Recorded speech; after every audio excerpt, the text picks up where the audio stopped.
estamos aqui de novo com mais um Sextou com Educação. E hoje o Sextou está aqui em Maimbá, na escola Maria Luísa Flores, com o professor Fernando Ganho. Tudo bem, professor? Tudo bem, tranquilo. Professor, você é presente para o povo. Então, gente, meu nome é Fernando, mais conhecido como Gagno, né? E a gente trabalha um pouquinho de associar a matemática com a física, ou seja, ensino de ciências com matemática. Eu sempre tive vontade e curiosidade de sempre relacionar, associar o conceito físico com a matemática para que as coisas acontecessem mais rápido e pudesse potencializar a educação dos nossos estudantes. É assim que a gente faz. Muito legal, professor. E hoje a gente está aqui na escola, a gente está vendo que a gente tem alguns experimentos aqui montados sobre a mesa. E eu estava conversando com o professor Fernando e ele estava me falando dessa questão da interdisciplinaridade. Professor, Sim. Todo o trabalho aqui ele é interdisciplinar, ou seja, eu trabalho conceitos físicos e conceitos matemáticos dentro desses experimentos. Qual é a importância dessa interdisciplinaridade no resultado final dos nossos alunos? A gente sente quando a gente relaciona uma coisa conceitual com uma coisa mecânica, física, que o aluno possa tocar, sentir, ele sente muito mais à vontade, ele sente muito mais participativo. É a ideia do nosso protagonismo estudantil, da nossa pedagogia da presença, colocar o aluno a presenciar, a sentir os movimentos para que isso se sinta interessante, isso faça parte da vida dele, que ele possa relacionar essas coisas com o dia a dia. Não é uma educação desconectada, separada. Eu tenho o meu conceito de ciências, mas eu tenho a minha aplicação matemática. Então a gente une as duas coisas para que elas se complementam e fiquem mais interessantes. Porque não é normal o professor de matemática ir até o laboratório de ciências fazer algum tipo de trabalho, não é verdade? Então, assim, de onde que surgiu essa ideia de unir a matemática, a física, a química, a outras questões científicas? Bom, isso vem de uma formação que eu sempre senti a necessidade de não ser uma formação completa. Por isso, né, eu e mais alguns colegas, nós buscamos nos profissionalizar. Por isso nós fizemos um mestrado. Eu sou formado em matemática, mas tenho um mestrado em física. E aí eu trabalho as duas disciplinas para que as coisas possam ficar legais e diferenciadas na vida do aluno. Por exemplo, professor, esse experimento aqui, qual é o objetivo dele? O objetivo dele é que ele perceba o princípio de força. Se eu tenho uma roldana fixa, eu exerço uma força, determinada força, para poder levantar a massa. No nosso popular comum, né? Senso comum, peso. Mas aqui o conceito físico, isso se chamaria massa. Quero que ele perceba quanto de força ele exerce com uma roldana fixa e o quanto de força ele exerceria com uma roldana fixa e 3 móveis. E ele participando aqui, fazendo esse movimento, fazendo o movimento do outro lado, o conceito físico, a professora de ciências se apropria e ensina. E depois a gente vem fazendo as contas. O quanto que ficou para essa corda, o quanto ficou para outra corda. A gente faz a relação matemática.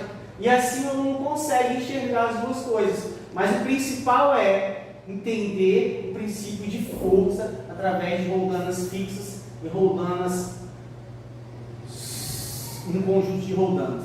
No caso desse experimento, eu tenho conceitos matemáticos, né, que seriam o contabilizar a massa, a quantidade de massa, a quantidade de pressão que eu tenho que exercer em cada quantidade de força, né? E também tem conceitos físicos, ou seja, você está trabalhando aí junto com outro professor dentro do mesmo experimento, ou seja, eu trabalho esse experimento dentro da aula de física e ao mesmo tempo dentro da aula de matemática. Sim. Essa união das duas disciplinas, né, da física e da matemática, com 2 professores diferentes, Sim. Foi fácil de construir essa relação entre professores e entre disciplinas?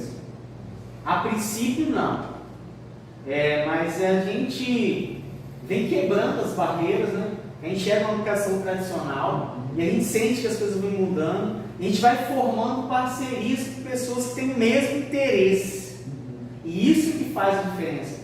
Uma professora Yasmin, é uma professora também muito dedicada a fazer essa relação, trazer uma educação simples e pura e tradicional. Aí que houve a união, não, a gente precisa fazer alguma coisa, precisa ser diferente. Então, para ser diferente, a gente tem que unir as ciências, que é a dela, e a matemática, que é a minha.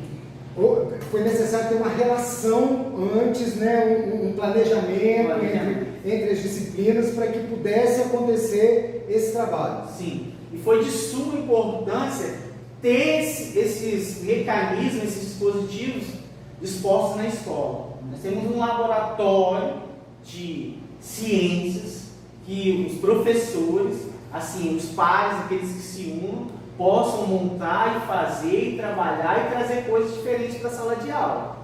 E a gente aproveitou esses momentos para trabalhar a mecânica de roldanas e trabalhar um pouco de eletricidade. Isso que eu ia te perguntar, esse experimento aqui, qual é a explicação física e matemática desse experimento? Bom, nós temos dois circuitos, um circuito em série e um circuito em paralelo. O circuito em série, a professora vai ensinar que se uma lâmpada queimar, as outras param de funcionar. Já no paralelo, não. A corrente elétrica ela flui por todo o circuito. E aí depois, com o aluno fazendo experimentos, tira a lâmpada, coloca a lâmpada, vê que um brilho aumenta, um brilho reduz, e são os conceitos físicos puros. Depois venho eu ensinando o que é corrente elétrica, como calcular a corrente elétrica, como colocar um disjuntor, o que isso vai fazer diferença. Resistência, né? São tipos de resistência que você pode colocar e o tipo de quantidade de amperagem que cabe em cada circuito. Então, isso faz diferença. Assim, a gente sente o aluno muito mais próximo, muito mais motivado a participar. Que no fundo, a gente não ensina nada. Eles aprendem por si próprios, eles dão conta, o que eles não sabem, eles perguntam mesmo, eles são questionadores. Essa é uma geração que gosta de participar, e essa é uma geração de meninos que são questionadores, mas você tem que fomentar isso neles. Professor, Ausubel costuma dizer que a aprendizagem significativa ela tem muito mais força no saber, na construção do saber, principalmente quando eu desconstruo um saber antigo e em cima desse saber eu construo um novo saber. E quando a gente parte para o experimento, para o concreto, tudo fica muito mais fácil dentro até da relação sala de aula, porque desperta a curiosidade, o menino vem aqui, mexe aqui, coloca. Como que isso pode mudar a vida do aluno na sala de aula? Como que esse saber significativo pode dar ao aluno oportunidades futuras? Futuras? Isso. O próprio Ausubel fala sobre os subsensores, né? E cada vez que você apresenta um experimento desse, faz ele participar, ou seja, você está enriquecendo o seu conhecimento, você está aumentando as propriedades do seu subsensor, né? Que, vou falar de roldana, eu tenho um conhecimento desse tamanhozinho de roldana. Mas o professor explicou hoje que força com roldanas fixas e roldanas móveis, isso pode ser diferente. Então, a gente acredita que o aumento, o desenvolvimento desses subsensores pode causar grandes mudanças na vida do aluno. Que hoje nós estamos no ensino fundamental. E quando ele for com esse conhecimento para o ensino médio, quando ele for com esse conhecimento para o ensino médio, ele vai aprender, aumentar e desenvolver muito mais. E aí, se ele for para uma área de ciências, matemática, física, engenharia civil, engenharia elétrica, esses conhecimentos vão estar muito mais apurados. E ele vai desenvolver uma formação muito mais consistente e muito mais realística para a vida dele. Ele vai conseguir se formar, ter melhores conhecimentos através dessas mini coisinhas que a gente vem fazendo. Legal, você sabe por quê? Eu gosto de colocar até um exemplo meu. Sim. Eu tinha muito problema com matemática. Eu sou da época, alguns anos atrás de escola, ensino fundamental, e eu tinha alguns problemas, e o teorema de Pitágoras sempre foi um grande probleminha para mim, né?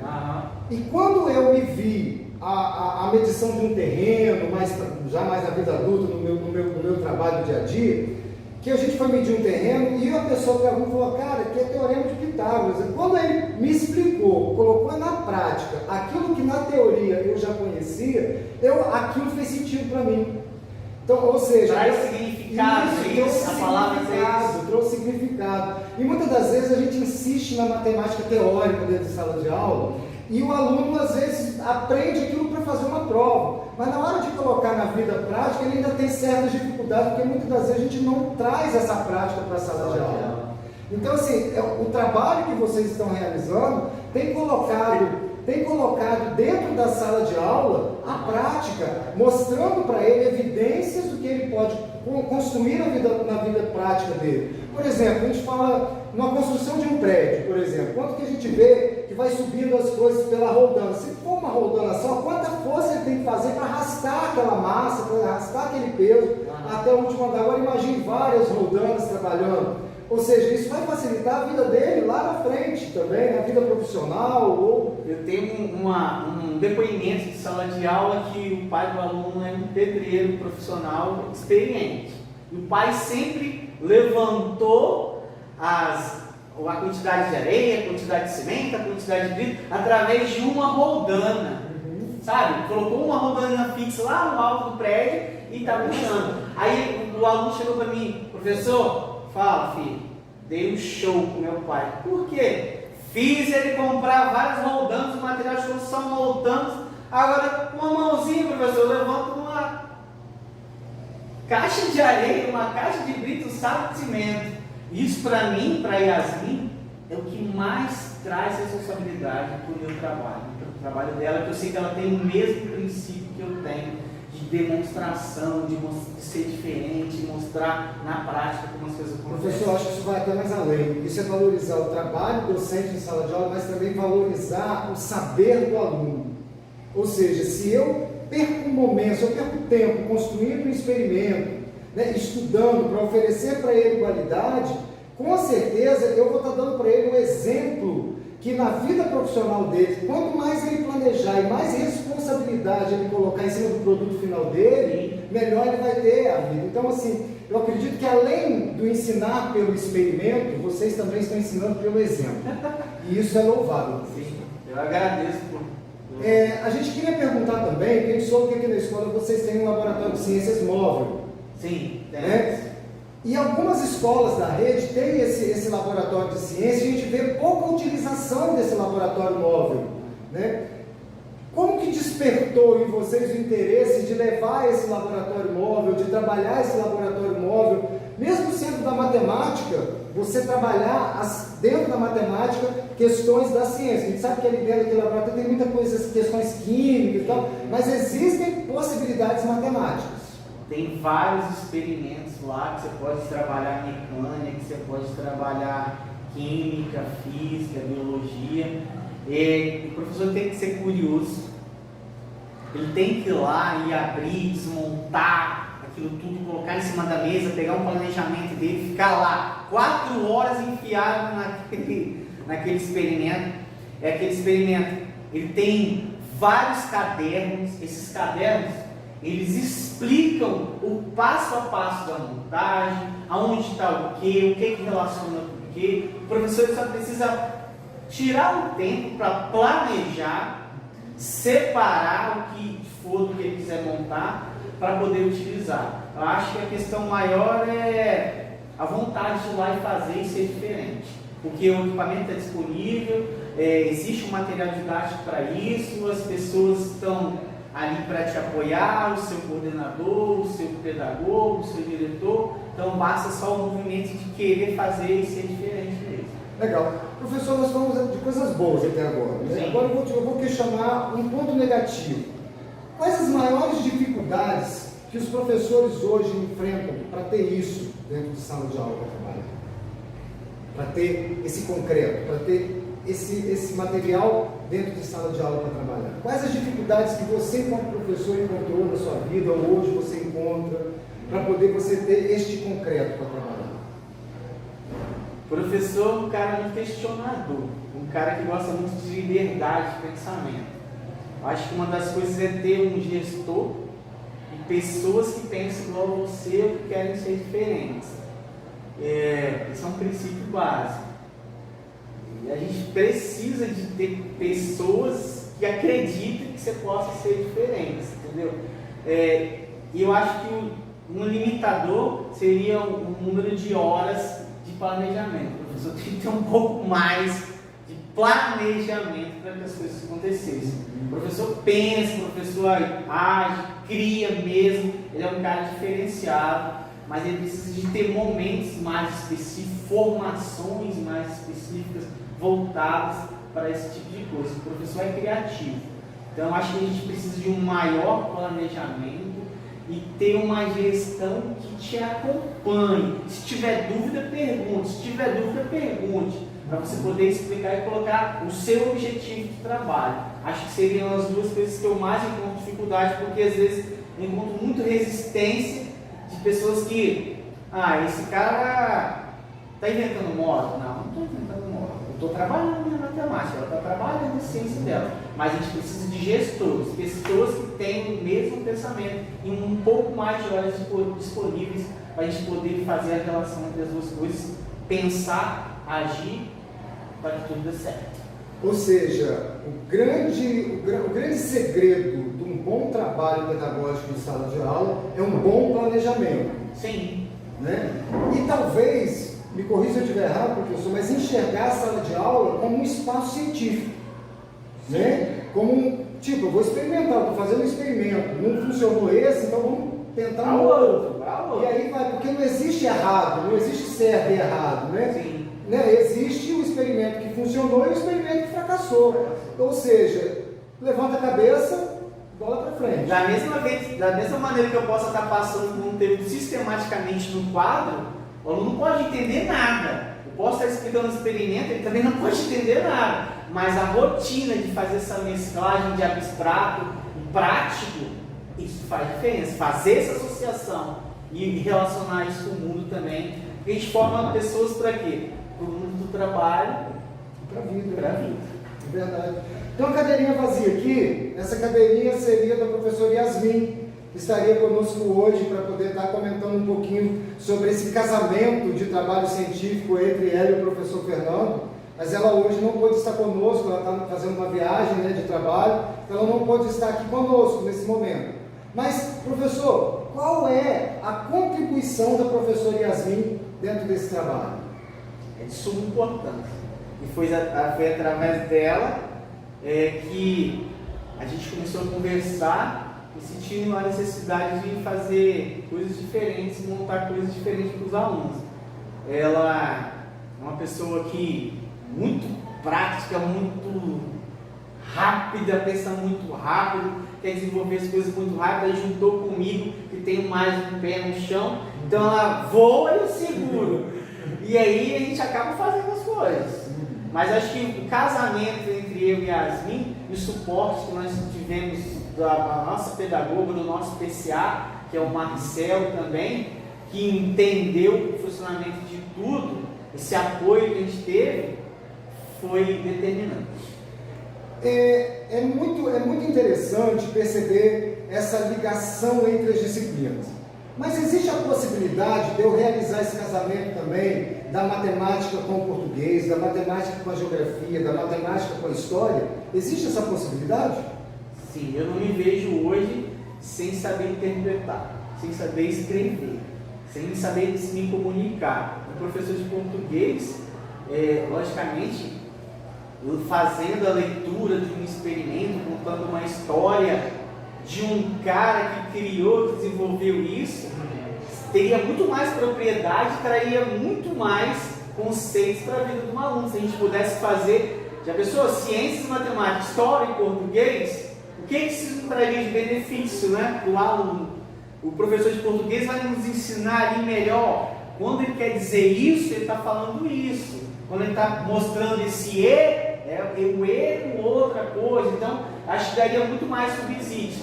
E a história, os marcos históricos, né, da história, poderia trazer Galileu Galilei, Newton e pensei neles agora aqui olhando esse experimento. Por isso que eu fiz a pergunta, porque hoje vocês trabalham com duas disciplinas, física e matemática. Né? No caso, física para o 9º ano, não é isso? Sim. 9º ano.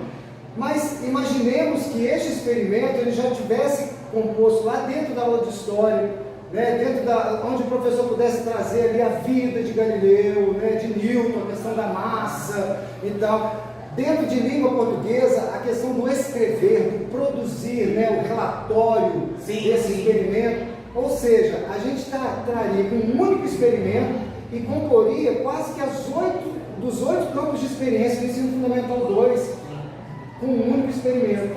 A história do Egito, construção das pirâmides, só foi possível através de roldanas. Senão não levantaria bloco de pedra. Então o professor de história tem muito para contar disso para nós. Correto?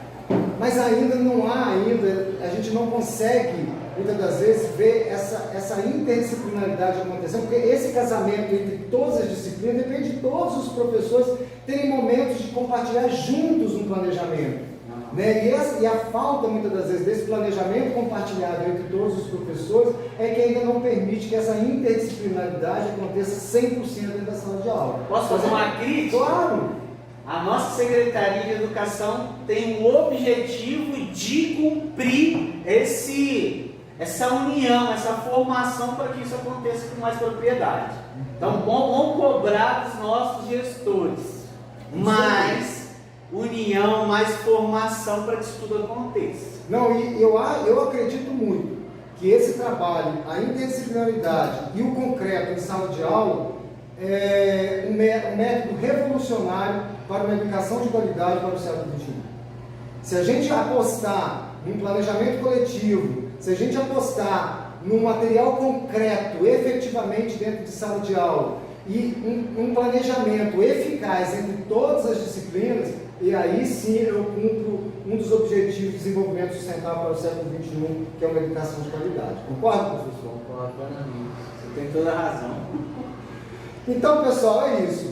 Encerramos aqui mais um Sextou. Estivemos hoje com o professor Fernando, né, aqui na Escola Maria Luísa Flores. Se você quiser conhecer um pouquinho mais sobre esse trabalho, te convido aqui a visitar a Escola Maria Luísa Flores, em Maimbá, né? E hoje o Sextou foi com ele, com o Fernando. O próximo pode ser você.